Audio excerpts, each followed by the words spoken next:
Pro Savings Days are back at Lowe's. My Lowe's Pro Rewards members save even more with limited-time doorbuster deals. Save $5 on 24-count Contractor's Choice 42-gallon trash bags, now just $14.78. Plus, get your choice select DeWalt Elite Series saw blades for $9.98. Not a Pro Rewards member? Join for free today at Lowe's. Valid through 9/17. Selection varies by location. While supplies last. Loyalty program subject to terms and conditions. See Lowes.com/terms for details. Subject to change.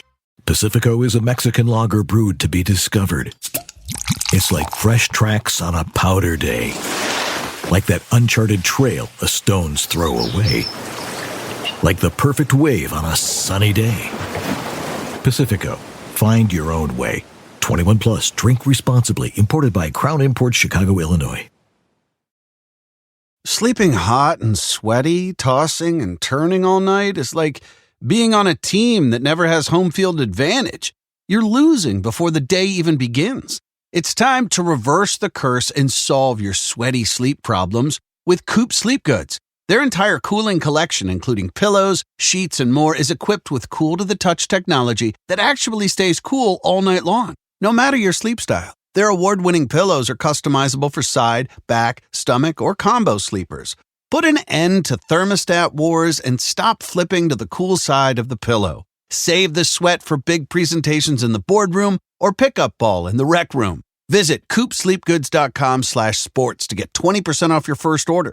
If you don't sleep cooler and better, return it risk-free with their 100-night sleep better guarantee. That's COOP sleepgoods.com/sports. Welcome to Orioles on the Verge. This is Zach Spedden, joined as always by Bob Phelan and Nick Stevens. And we have a lot to get to on tonight's episode, including the new revelation that the Orioles did promote Mike Elias to president of baseball operations before the 2025 season.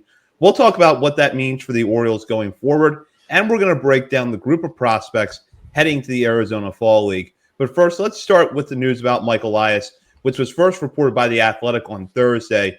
The Orioles promoted Elias from general manager to president of baseball operations before the 2025 season, in a move that went completely unannounced by Elias himself or the team. So if you thought that the Orioles operate in secrecy under Elias, well, they kind of took this news to the next level.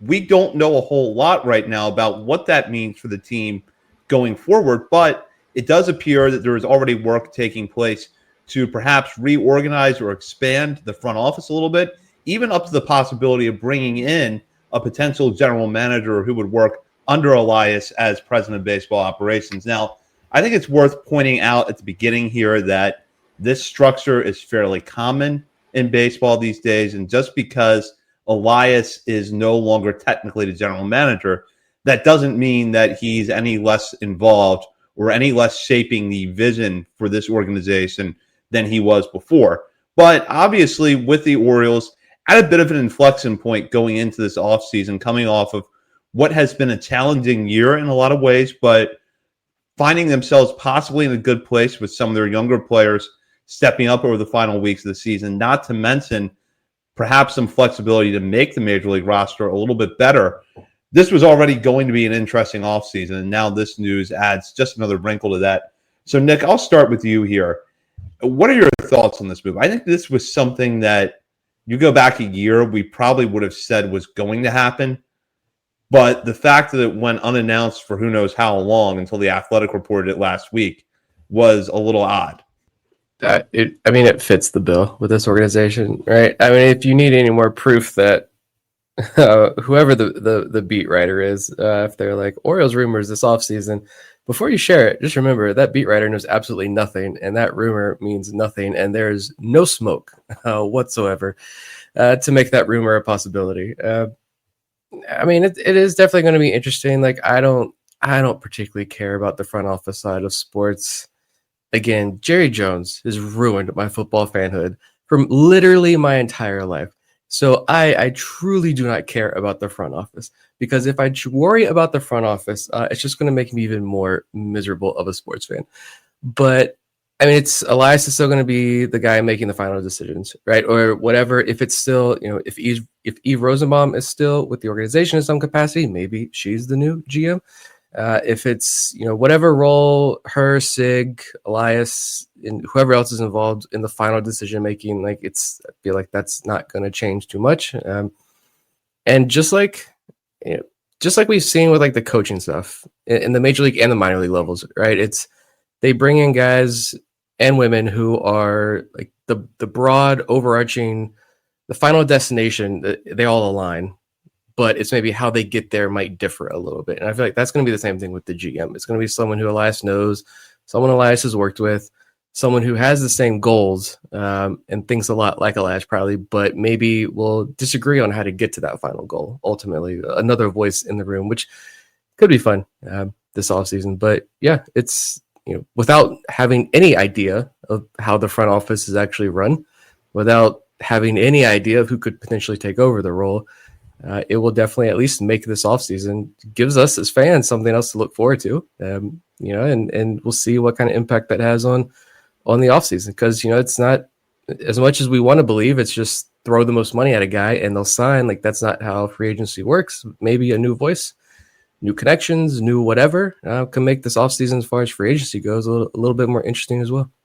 Yeah, I love that it took 8 months or so for this to leak out. It's hilarious. And probably because now they are actively looking to fill that role. I'm sure when it happened, it probably, I'm guessing, coincided with maybe Katie Griggs being the president of the business side. So then maybe Elias got an extension, probably, and a promotion to the president of the baseball side.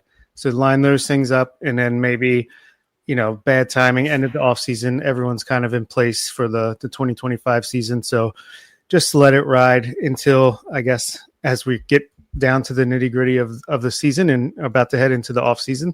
That's when they're actively looking, and that's when it leaks out. And it's just, like Nick said, if you hear rumors, it's only because they're no longer a consideration or the Orioles wanted it out there, and seemingly the Orioles don't want any information out there. So yeah, be careful with the rumors, especially with Bob Nightingale. Adley Rutschman will be traded this offseason.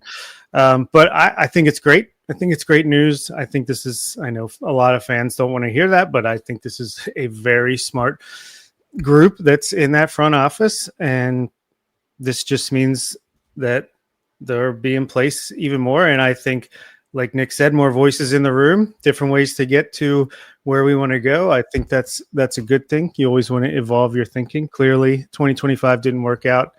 A lot of it is just injuries and bad luck, but also maybe just there's other ways they could have gone about things, and they can adjust for the future. I'd love to see Eve Rosenblum get the general manager position, but I would think that would have already happened if she was the front runner at least. So we'll see what happens. I'm kind of expecting an outside person that is somehow connected to Elias, Sig, and their past working with the Cardinals or the Astros or what have you.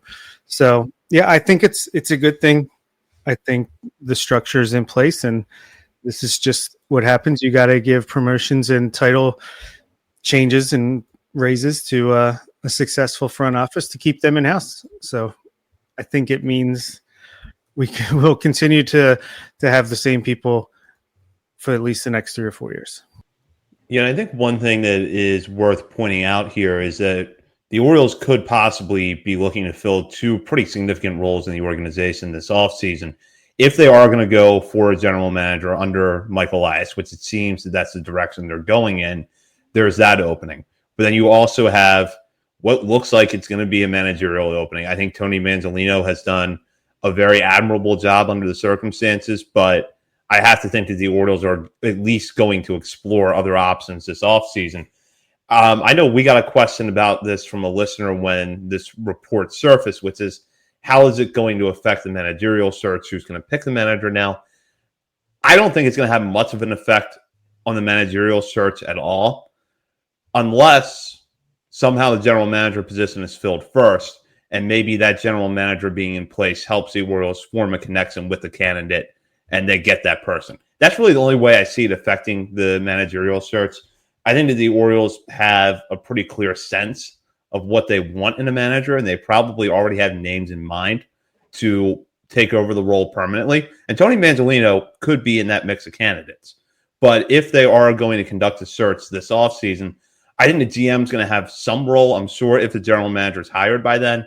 But I don't expect it to radically change their course, whatever that is going to be. No, I mean, Elias is still the head of the snake, the head of the baseball side of things. So everything's going to run through him, but he'll have a trusted person. It'll be interesting to see who takes, there's every couple of weeks interview with the media to just give the lowdown on the things going on, especially like spring training. Is it still going to be Elias? Is it going to be the new general manager? But yeah, the managerial search, I don't see it having much of a factor there. Like you said, I still think Skip Schumacher is probably the starred underlined at the top of their list. I mean, why else bring John Mabry in to form that connection? It might not happen. Maybe he'll stay with Texas. Maybe he'll pass on the job, but I would think he would be the favorite. No way can you bring Manzolino back. I mean, like you said, admiral job, stepping in, being an interim for a vast majority of the season. More success under him than with Hyde, obviously, to start the year. But I don't think he's a major league manager, at least not at this point in his career, and not on a team you're hoping to contend year in and year out with the young core. So, yeah, I don't know. There's going to be a lot going on this offseason between a general manager, a manager, coaching staff, offseason trades and signings. It's going to be an active winter for the Orioles, to say the least. I kind of like just the fact that I don't know, maybe does this invoke more confidence into where the direction of the organization from like ownership as well? Maybe like Mike Elias is going to stay in place. Ownership backs Elias. And now between that move, this news coming out, the Basayo extension, the way this team is ending the year, you're getting guys back healthy. That's adding to it as well. Like it's been a lot of positives here to close out the year. And like, I don't want to get ahead of myself. I don't want to get too excited before the offseason even starts. But it does, I don't know. I feel like it's a little comforting almost. And I don't know if that's a weird way or anything. I don't even know if I can like put it into words exactly like how I find that comforting, but it does just feel like there's still just, I don't know, everyone's on the same path. Everyone's on the same goal. Everyone seems to back everybody. And like, this isn't because somebody did something wrong. I don't think this is just strengthening the organization. And hopefully this offseason goes much better, is much more, result that we see as far as like free agency is concerned, and some ideal trades. We see more of that activity, no more, 37-year-old starters that you try to bring in last minute to be your number 3 starter. Hopefully the injury variance goes better for the Orioles as well. That's a big thing as well. And, we're seeing Beavers and Basayo come off the hot starts in the major league level, and we see more of these arms start to make their debuts next year. I don't know. It's all kind of comforting as the season starts to wind down a little bit.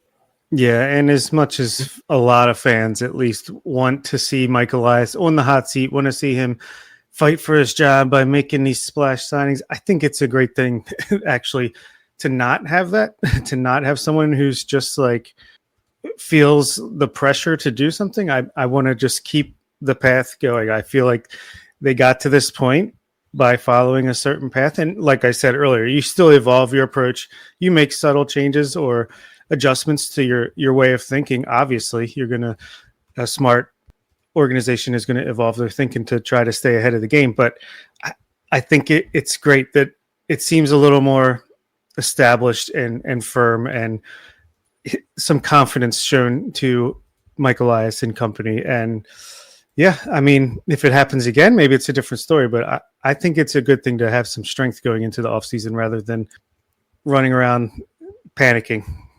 Yeah, those are good points there. And there's a lot, as I said at the top, that we don't know yet, but we know now, at least, that the Orioles, what David Rubenstein and Cal Ripken have said about him this season from the ownership standpoint is not just lip service. They are fully bought in. So it is on Elias to try to improve off of this year and reassess anything that needs to be reassessed and maybe rethink some processes differently. But I think it's pretty telling that he's not on the hot seat. And we'll go now to a different topic, which is the Arizona Fall League.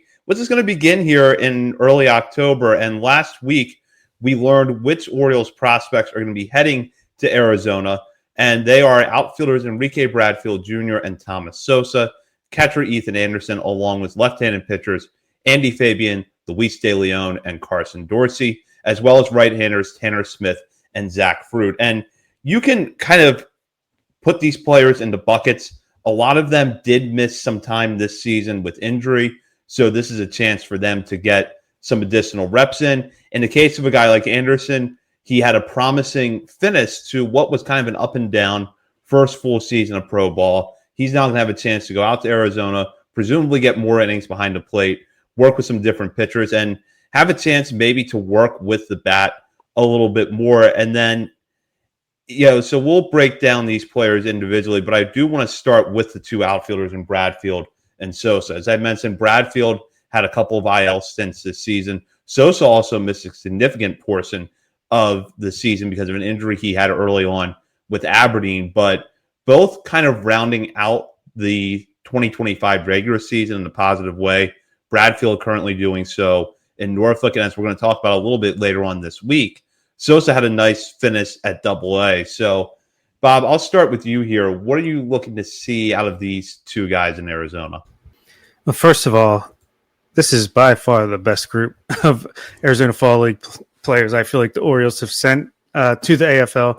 Just exciting. I don't, obviously no disrespect to the I'm trying to remember some of the relievers that have been sent in the past couple of years, but obviously they saw some upside with those guys, but this is a pretty stacked lineup of guys. And yeah, Sosa and Bradfield are exciting for two very different reasons. Bradfield is knocking on the door. He's in AAA now. After a slow start, I feel like he's been pretty good after the first couple of games at AAA, showing what he can do. He's got 5 stolen bases, a double, a triple. He actually popped a home run out to center field, 103 off the bat. I think it's just about getting reps for him against a decent quality opposition. Obviously, Arizona Fall League, I think what they say it's like between a AAA and AA level. It'd be nice to just get him some reps, and then hopefully he can come into spring training and try to win a job. Probably won't, but at least get some positive momentum going in for 2026. And Thomas Sosa, he missed a lot of time. When he did come back, he was kind of hit or miss. He would show flashes of that power that he's got in his bat. 6 home runs at high A, 2 in his first few games in Double-A. We know what he's capable of. He's got to do some developing, and I think you got the high ceiling, low floor, boom or bust prospect going, and you got the high floor, low ceiling guy who is pretty close to the major leagues, and they're both exciting in their own ways. Yeah, and you got to remember about the Arizona Fall League. I'm sure we'll talk about plenty as the Arizona Fall League begins. Yeah, it is super hitter friendly, very, very hitter friendly. The pitching quality typically isn't great. Teams aren't going to send. You see some studs down there that are going to get their work in, but typically you don't see a ton of really great arms down there for many obvious reasons.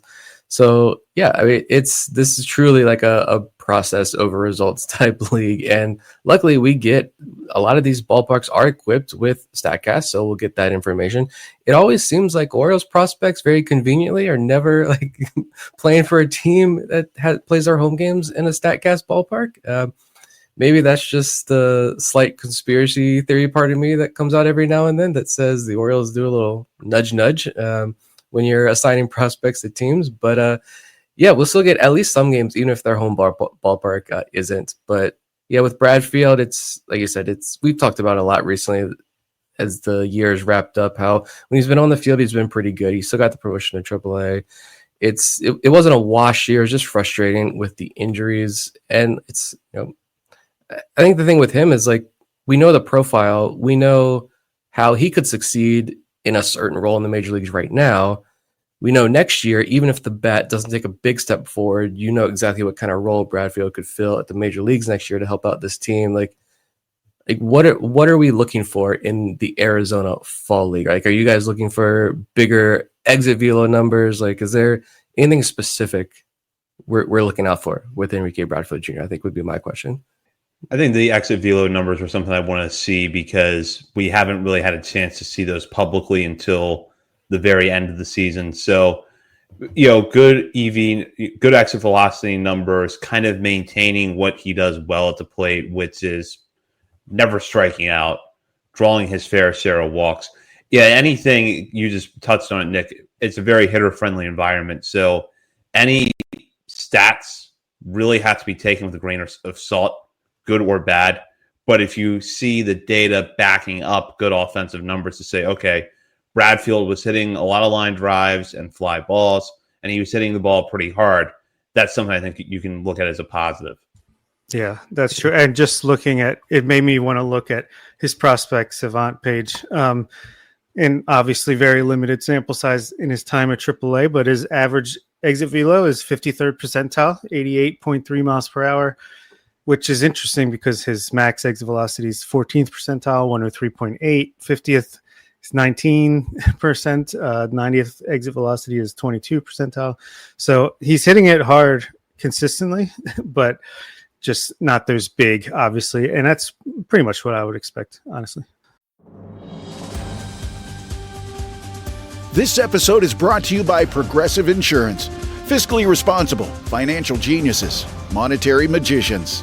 These are things people say about drivers who switch their car insurance to Progressive and save hundreds. Because Progressive offers discounts for paying in full, owning a home, and more.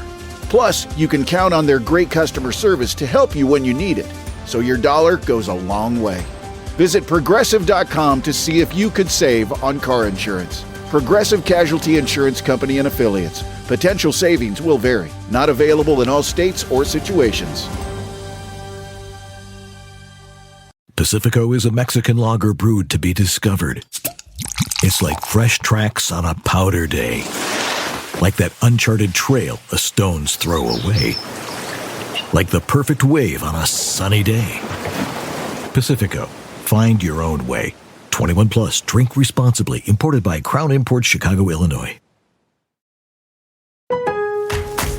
Pro Savings Days are back at Lowe's. My Lowe's Pro Rewards members save even more with limited-time doorbuster deals. Save $5 on 24-count Contractor's Choice 42-gallon trash bags, now just $14.78. Plus, get your choice select DeWalt Elite Series saw blades for $9.98.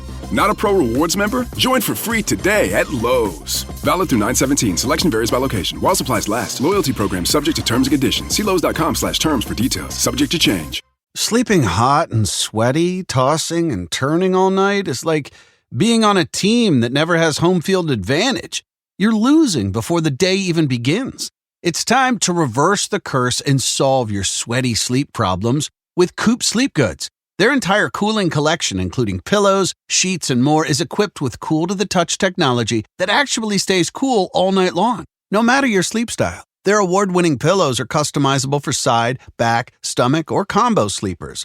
Put an end to thermostat wars and stop flipping to the cool side of the pillow. Save the sweat for big presentations in the boardroom or pickup ball in the rec room. Visit CoopSleepGoods.com/sports to get 20% off your first order. If you don't sleep cooler and better, return it risk-free with their 100-night sleep better guarantee. That's COOP sleepgoods.com/sports. Yeah. And with Sosa, it's just like he doesn't turn 21 until mid-January.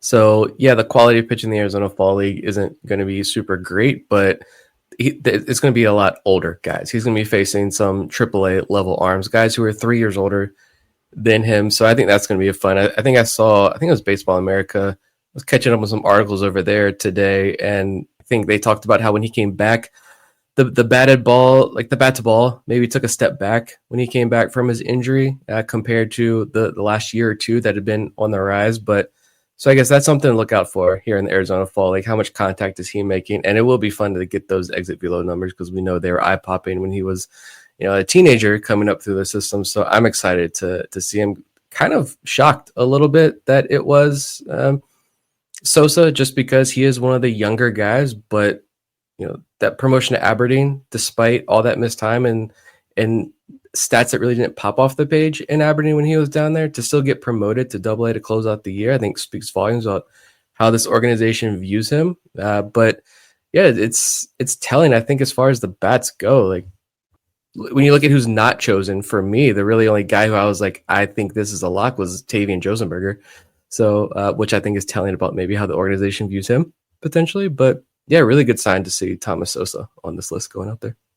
Let's stick with the position players now. And Nick, I'll start with you because you wrote up this whole group over at our Substack, OriolesOnTheBirds.substack.com. What are your thoughts on Anderson Gilling? We've talked about him a lot recently, noted that his production at the plate for large stretches of the season at Aberdeen wasn't great, but he did kind of rally at the end. And in a really important developmental milestone for him, caught a full season. And as we've pointed out numerous times, although he was a catcher at Virginia, he was not a full-time catcher there because most of his collegiate career overlapped with Kyle Teal's time at Virginia. So Anderson still has a lot to learn behind the plate, and he's surely got his reps this year. And while the bat was underwhelming for large stretches of the season, he did rally a little bit at the end. So what are your thoughts on him getting this assignment, and what are you looking for to get out of him in Arizona? Another one that I was honestly surprised just because he was that first year guy. And I kind of thought, when I guessed at who would go, just throwing names out there, I said one of the Aberdeen catchers just seemed to make a lot of sense. You could showcase Yasmil Boucher, potentially, send him out there to Arizona. If he's hitting the ball hard, imagine what he can do in that thin air out west and be like, hey, anybody want to potentially trade for this guy? Maybe one of the other catchers, like your Ryan Staffords or Colin Tufts, guys who didn't have the greatest years. I just felt like with Ethan Anderson, it was like, all right, you probably did a lot of work behind the plate. It's your first year. You did enough to get promoted to AA. You did good. We'll give you a break, and then let's hit this next spring training. We'll come back. But now that he's here on the roster, like, I think it's honestly kind of awesome. And he's listed as a catcher. It will be interesting to see how much he catches. I pulled up the roster real quick. The other catchers are Alfredo Duno from the Reds. Haven't heard of him. And Ethan Salas from the Padres. So he'll probably be hurt or something. It'll just be Ethan Anderson behind the plate. But I hope he sees a lot of time behind the plate. Like, I like the fact that they're just pushing him. Like, I truly just think that bat is going to turn back around when he fully settles in. And maybe this will help as well. It's hit the reset, fresh Arizona air, light air. He's going to have that bat, I think, should play pretty well against the competition he's going to face. And he can continue to work behind the plate a little bit more. I'm going to pay attention to like the splits, first base, DH, catcher, defensive splits for him this fall. Yeah, I like it a lot, especially if, as we were surmising, that he got off to a hot start, missed some time with an injury, then struggled mightily, could have been injury related. Since he got hot like August and onward, I think it's great to let him continue that, keep it rolling. And especially if it was injury related and he's feeling better now. And yeah, I think it's going to be great preparation for 2026. I think he's a big time breakout option for me for 2026, starting in AA. And maybe this means that they see him as having an available or not relying on the bat as much. Maybe I haven't really checked out much of his catcher defense, to be honest with you, but maybe this either means that they want to get the reps for the bat because they don't think he's going to be more than a third catcher at the major league level, or it could mean they see the possibility that he could stick a catcher and take some of the pressure off the bat. I guess he could go either way, but I do love that he's going to be there. I think his bat should play pretty well. We talked about him last week, but I think he had a pretty decent week in AA to end the season as well. So yeah, another great choice. Let's go over the pitchers now, because this is kind of an interesting group. You have a few guys that missed time with an injury this year, but then you also have some intriguing relief prospects in Fabian and Smith, who are both building off of pretty strong 2025 seasons. So, Nick, I'll go back to you here. You had full write-ups on all the players who are going to the AFL over at Substack. So what are your thoughts on this group of hurlers? First thing with the pitchers is it's pretty cool to see Jeremy Heilman, who was Aberdeen's pitching coach this year, is going to be joining this group. I thought that was pretty fun. It was his first year in the organization. So to send him out west with this group of arms, a lot of whom he'd worked with already this year is a good sign. But yeah, I don't know. Zach Fruit was a slam dunk, like Bradfield. That was big. He needs the innings. Like it'll be really good to look at the pitch data, and if you see him come out and he's throwing 1-2 inning stints, like it's not because the Orioles are starting that transition to a relief role. It's just because it's the Arizona Fall League. They're not going out there throwing 6-7 innings in these games. But it'll be good just to get him some more innings and see what the walk numbers look like, and we'll get better data. I think we haven't gotten Zach Fruit like pitch data in a while because of the levels he's been pitching at. So that'd be good to see. Luis De Leon was a little bit shocking to me just because, he missed a little bit of time at the start of the year there, but he still got to 87 innings, same as last year. But then again, if ideally next year you get him to 120, 130 plus innings next year, hopefully spend some time in AAA and earns a 40-man spot by the end of next offseason. That extra work in the Arizona Fall League to get him to around 100 or so innings this year will help him reach those goals. Carson Dorsey, I feel like we've talked about him a lot recently as well, but he started the year on the 60-day IL, but had a fantastic end to the year. Final 4 starts, 21 innings, a .84 ERA, almost a 34% strikeout rate, 7.8% walk rate. So he only got 42 innings this year. So it'll be fun to see him. And maybe we'll see, do those secondary offerings. Does the data truly sing, as Joe Doyle said in his pre-draft report with Dorsey? And I'm interested to see the fastball as well, to see what that data looks like on that. And then when you're talking about the relievers, I think this is where it gets the most interesting, to be honest. We know who Luis De Leon is. But Andy Fabian and Tanner Smith, I've been talking about Andy Fabian for a long time now. And it's really awesome to see the Orioles send him out there. Like, we know he can get up to 97, maybe a tick higher. I've only seen 97 this year when he was in Delmarva, but we're going to see what the full repertoire looks like for Andy Fabian. And then we can speak with more certainty. Like, is this a dude, which I think he is, a relief dude, but a dude nonetheless? Or like, it's just really awesome to see Andy Fabian be the pick here. And Tanner Smith, I think, is kind of like the hidden gem among this group. Like, when he was traded to the Orioles, we knew he was 6'6". We knew he touched 98 with a good curveball. Like, that was the report on him. But he was 23 years old and he was in low A. And it just seemed like, he's got a lot of traits the Orioles like in their arms. He went to Harvard.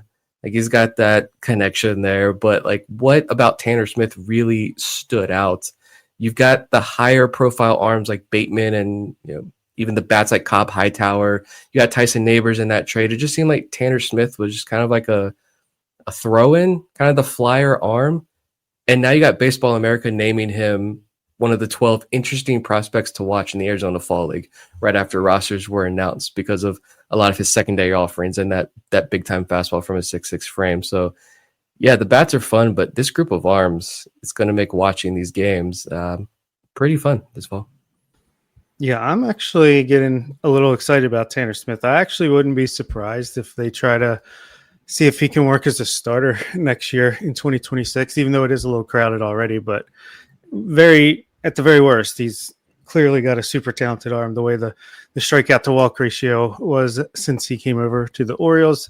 Luis De Leon, I think it's kind of similar to Ethan Anderson. I couldn't think of the name for a second on the pitching side, whereas it seemed like something clicked in August and he was just lights out from that point on. So why not carry that over to try to get that muscle memory going for whatever clicked? Don't stop too long before the offseason. Keep it going. Try to build on that. And like I said, get that muscle memory ingrained, and maybe could be the centerpiece in a big trade potentially if he goes in and shoves. Obviously, a big part of the AFL is not only getting reps for guys, but also showcasing some guys for potential trades in the offseason. I do not want to trade Luis De Leon, but just putting it out there. Who else? Carson Dorsey. Yeah, we've talked about him a lot. He missed the innings. Clearly, I think he's got some pretty good potential, so it makes a ton of sense. Andy Fabian. Yeah, he's going to be facing the toughest competition he's faced in his career. Obviously, he's only pitched like 22 innings in low A, so a lot of these guys are going to be double A, borderline AAA talents. It'll be interesting to see how he performs out there, especially in that offensive environment. And Zach Fruit, I think he will probably be transitioned to a bullpen role at some point next year. But he's just got to get those innings in. He had such a great 2024. The numbers are not pretty for 2025, but he's shown flashes again, and he was hurt for a lot of the season. So still like the upside there, especially if and when he does go to a relief role. I think his borderline 100-mile-per-hour fastball is going to play pretty well. The Orioles prospects will be on the Peoria Javelinas, and they'll be joined by players from the Mariners, Padres, Reds, and Twins organization. We'll have a lot more about the Arizona Fall League as it unfolds. It begins in early October, so that'll be a good time for us to have some baseball with the Orioles season wrapping up then and the minor league season over as well. And with that, now we will head into our final segment of the night. Last call brought to you by Checker Spot Brewing, located 1421 Ridgely Street. Checker Spot is not far from Camden Yards, making it the perfect place for a pre or post-game beer. And when you're at the ballpark this year, be sure to check out the Beer Sam behind home plate, where you can get one of Checker Spot's signature beers, The Bird is a Word. And I should mention this Sunday is the 3rd annual South Baltimore Brewery District hot dog race. Checker Spot will be there as Relish, joined by Wyco as ketchup and Pickett as mustard.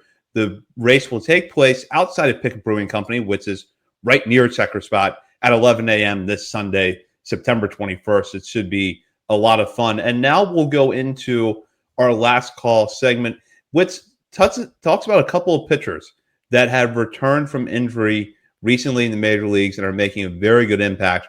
What are our thoughts on the performances thus far of Kyle Braddis and Tyler Wells since they returned from the IL after having elbow surgery last year?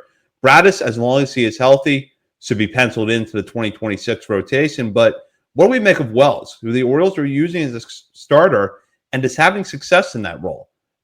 Is Wells going to be a starter next year, or do they look at moving him back to the bullpen? But we'll take on that question as well as looking at their performances overall. Bob, I'll start with you.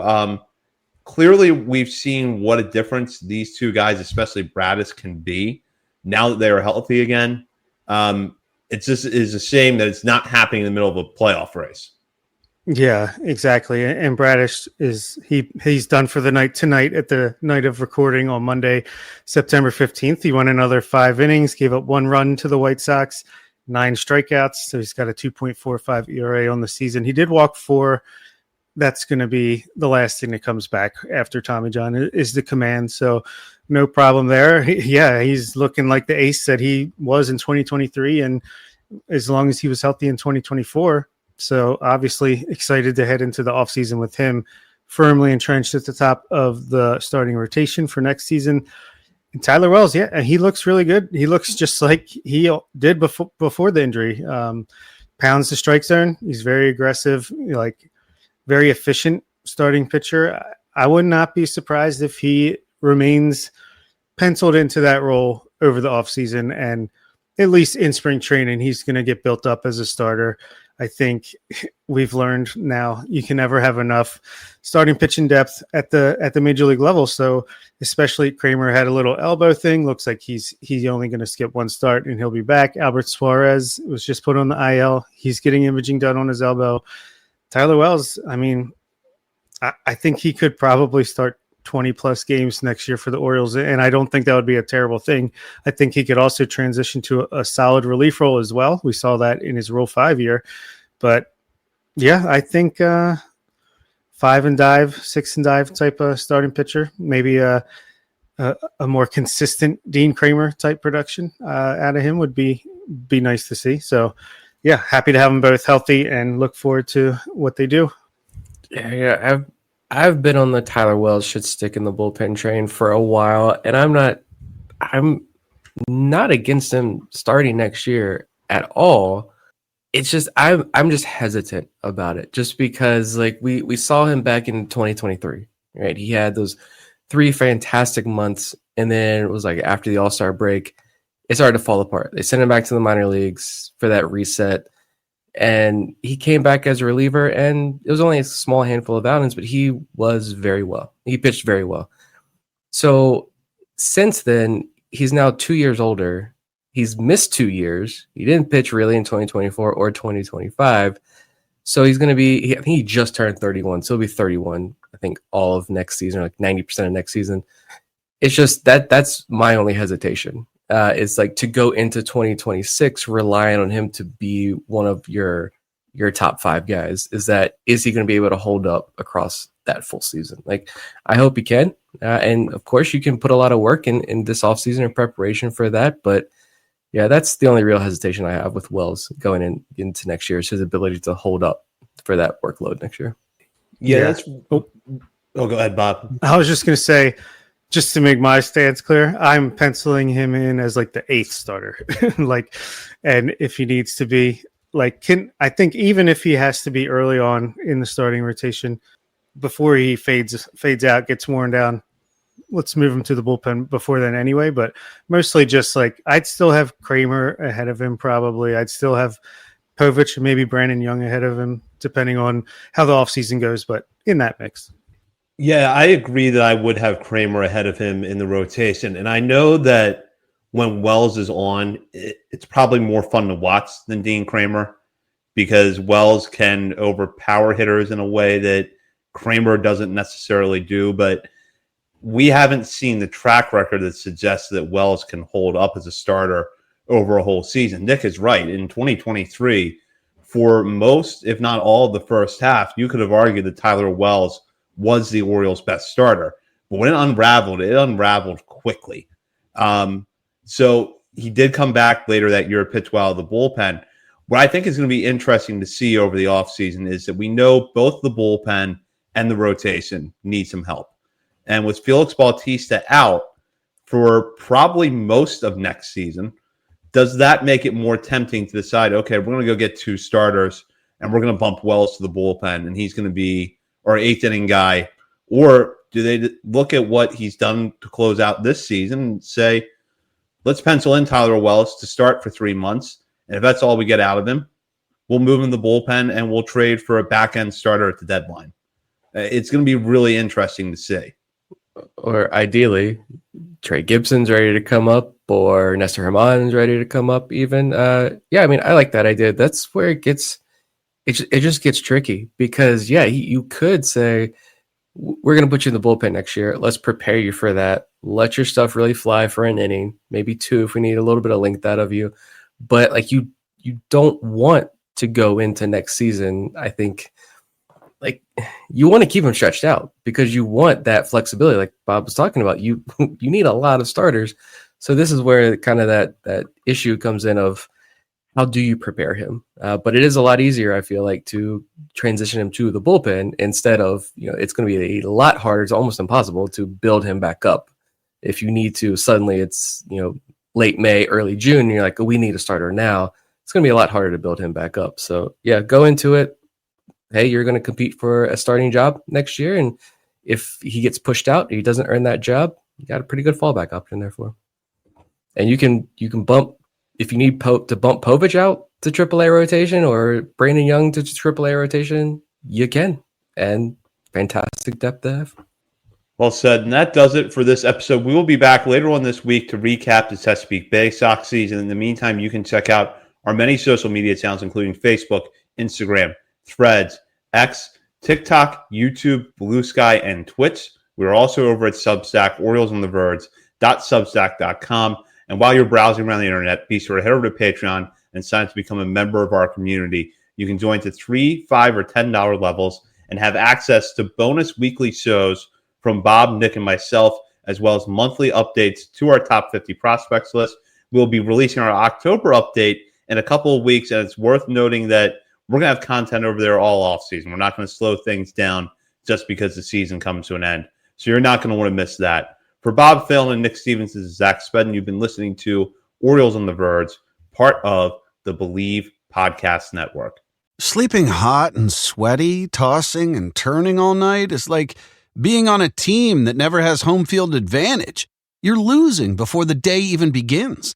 It's time to reverse the curse and solve your sweaty sleep problems with Coop Sleep Goods. Their entire cooling collection, including pillows, sheets, and more, is equipped with cool-to-the-touch technology that actually stays cool all night long, no matter your sleep style. Their award-winning pillows are customizable for side, back, stomach, or combo sleepers.